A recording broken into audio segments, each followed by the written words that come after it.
सब साथियों, जय भीम, जय भारत, मैं अरविंद कुमार। आप देख रहे हैं अम्बेडकर प्राइम चैनल।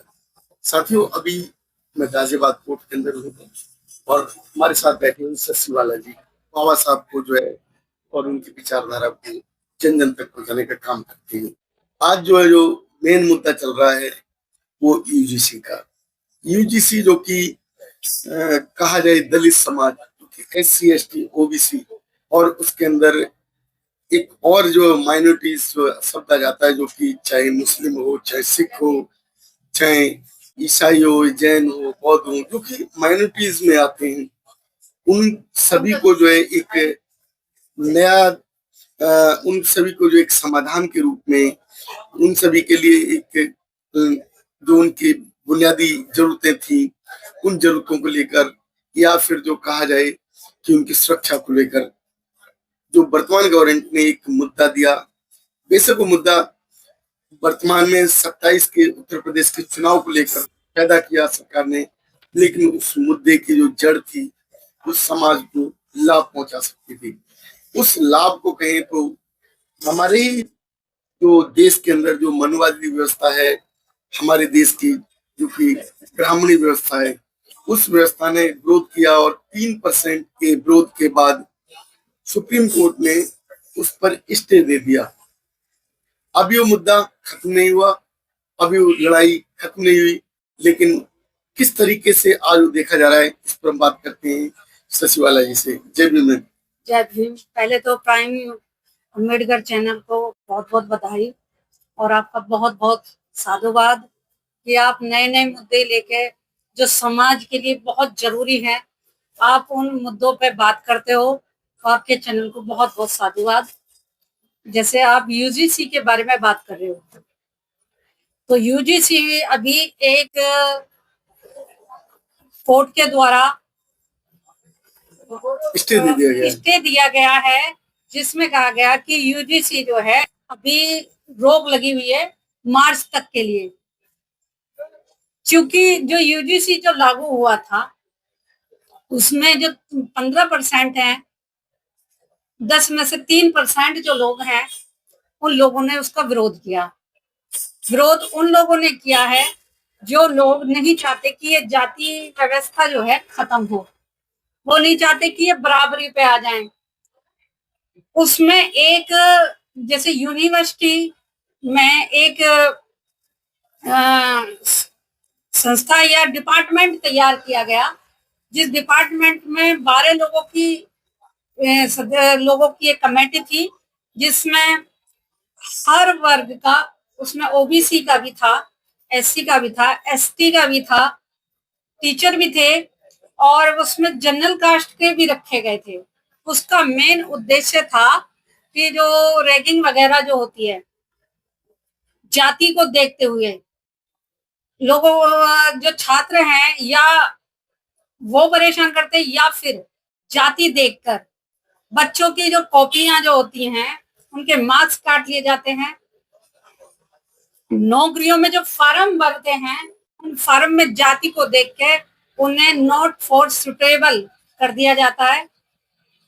कहीं ना कहीं ये जो जातिवादी व्यवस्था है कि आप किसी की कॉपी चेक कर रहे हो और कॉपी से आपको पता पड़ जाए कि ये SC समाज का है, SC ST समाज का, OBC समाज का है, तो उसके नंबर आप काट लो, क्योंकि ये कंपटीशन में आ रहे हैं। और कंपटीशन में जब ये परसेंटेज को भी आप ये जो ना चैलेंज करने लगे, तो कहीं ना कहीं इनके पेट में दर्द हुआ, क्योंकि इन्होंने तो पहले से ही सोच रखा कि जितना भी इस समाज का शोषण कर सकते हैं शोषण करो, किसी भी तरीके से शोषण हो, चाहे मार के शोषण हो, चाहे पीट के शोषण हो, चाहे नौकरियों में शोषण करना हो, चाहे एडमिशन में शोषण करना हो, डिग्री में शोषण करना हो।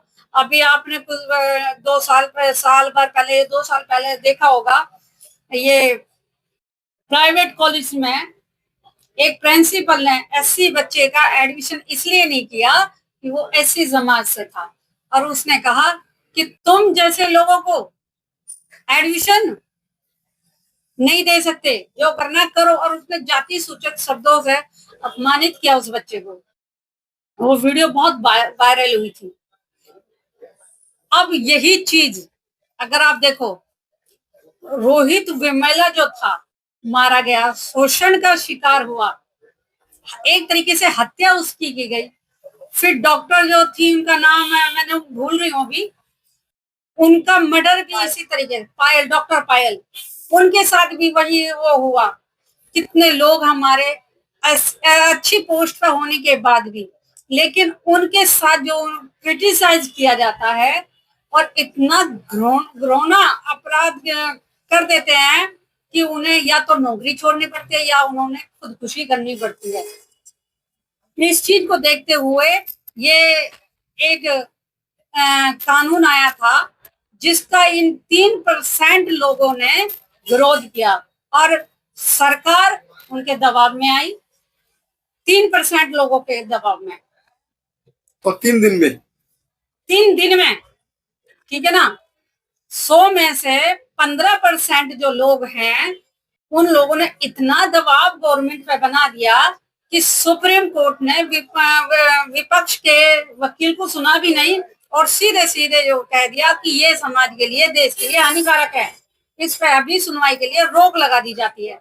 और वो 2012 वाले जो लॉ, हाँ, और 2012 वाले वो था, कानून था, उसी को यथास्थिति कर दिया गया। तो पहली बात तो ये कि जो क्लोजियम जो सिस्टम है, सुप्रीम कोर्ट में जो जज बैठा हुआ है ना, ये खत्म हो। सूर्यकांत त्रिपाठी जज है वो, जिसने ये देखा कि भाई ये, वो भी नहीं चाहता कि भाई कानून देश में बराबरी की अधिकार दे किसी को।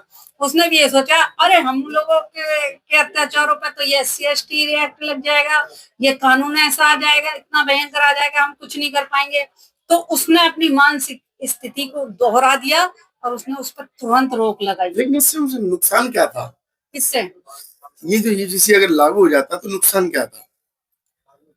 उससे नुकसान ये था कि अगर कोई आपको गाली दे रहा है, क्षमार कह के क्रिटिसाइज कर रहा है, आपकी जाति को देखते हुए, है ना, आपकी पुरानी व्यवस्था को देखते हुए, आपको आरक्षण भोगी कह रहा है, आपकी नौकरियों पे जो है एक तरीके से कब्जा करे बैठा है और आपकी मानसिक स्थिति को इतना कमजोर कर देता है, इतना कमजोर कर रहा है, इतना भयंकर स्थिति आपकी करे दे रहा है कि या तो आप स्कूल, कॉलेज, यूनिवर्सिटी छोड़ोगे, नौकरियां छोड़ोगे, या फिर आप घुट घुट के जीवित रहोगे।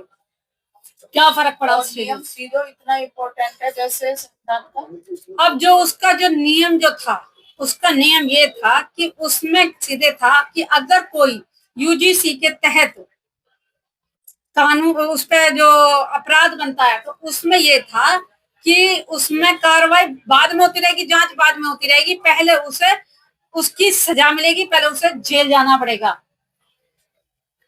ये उसमें था, जो ये लोग नहीं चाहते कि ये काम हो, क्योंकि ये तो शोषण करने वाले लोग हैं, जो शोषण झेल रहा है उसके लिए ये एक तरीके से थोड़ी सी राहत देने वाला ये बिल था, जिसको केंद्र सरकार ने, वर्तमान जो सरकार है, उन्होंने क्या करा, एक तरफ तो उसे लागू कर दिया, दूसरी तरफ सुप्रीम बैकडोर से उसे खत्म कर दिया। ये मानसिक स्थिति बताती है कि लोगों की जो स्थिति, सोच कि 15% 85% पे कितने हावी हैं। वो नहीं चाहते कि ये लोग बराबर में आए, वो नहीं चाहते कि ये लोग, अभी आपने एक यूट्यूब पे एक मैडम की इंटरव्यू दे रही थी, तो वो क्या कह रहा था, उससे यही सवाल पूछा गया UGC के बारे में, तो उसने सवाल किया, जवाब दिया कि क्या पैर के जूते को सिर पे रख सकते हो? कि पैर का जूता मतलब कि ये जो जिस समाज की आप बात कर रहे हो ना, ये पैर की जूती हैं, क्या हम इन्हें सिर पर रख लें? जिस प्रधानमंत्री को आज देश, वो प्रधानमंत्री का एक जो ना गुब्बार सा बाहर निकल गया, जिसे ये था कि भाई पूरे देश में मोदी मोदी मोदी मोदी हो रही है, उन्होंने प्रधानमंत्री की जाति बता दी, तेली कह के, ये तेली है, ये OBC है, इसकी औकात कैसे हो गई हमारे खिलाफ ऐसा अध्यादेश लाने की? तो मोदी जी के पास कोई जवाब नहीं था और बैकडोर से सुप्रीम कोर्ट के थ्रू उसे खत्म करा दिया गया एक तरीके से। साथियों, जो कि अभी जो विचार आपने सुने ससीवाला जी के, और यूजीसी की हकीकत भी यही है। यूजीसी इसलिए उस पर रोक लगाई गई क्योंकि जो जनरल वर्ग है वो किसी भी क्षेत्र में, कहीं शिक्षा संस्थानों में कहें, या जो है प्रोफेसर्स के द्वारा, या जो है किसी भी संस्था के द्वारा जो प्रताड़ित किया जाता है, वो अंकुश लग सकता था। यूजीसी के द्वारा जो प्रोफेसर बनने वाले हमारे समाज के बच्चे थे, उन्हें रोक दिया गया। यूजीसी अगर पास हो जाता तो वो मुकाम पर पहुंचते। यूजीसी के द्वारा जो समाज के बच्चों को एक जाति के आधार पर उन्हें फेल कर दिया जाता था, यूजीसी के आधार पर उन पर अंकुश लगाया जा सकता था। यूजीसी के आधार पर किसी बच्चे को कम मार्क्स दे दिए, और प्रोफेसर जो है कम मार्क्स देने के बाद भी उस पर कोई अंकुश नहीं लगता था, उसके ऊपर कोई एक्शन नहीं होता था। यदि यूजीसी लागू होता तो वो प्रोफेसर भी जेल जाता, क्योंकि वो जाति भेदभाव कर रहा है। तो इस तरीके से अनेक ऐसे जो तथ्य हैं जिनके आधार पर हम यूजीसी को लेकर बात कर सकते हैं। लेकिन आप लोगों से मैं पूछता हूँ, क्या यूजीसी लागू होना चाहिए या नहीं? यदि यूजीसी लागू हो जाता है तो जनरल वर्ग का वो नुकसान ही क्या होगा, मैं पूछना चाहता हूँ आप सभी से। आप लोगों की क्या राय बनती है, हमारे कमेंट बॉक्स में बताएं। यदि यूजीसी लागू होता है, यदि यूजीसी का कोई नुकसान नहीं है जनरल वर्ग को, फिर वो विरोध क्यों कर रहा है? धन्यवाद। नमोदय। जय भीम। जय हिंद।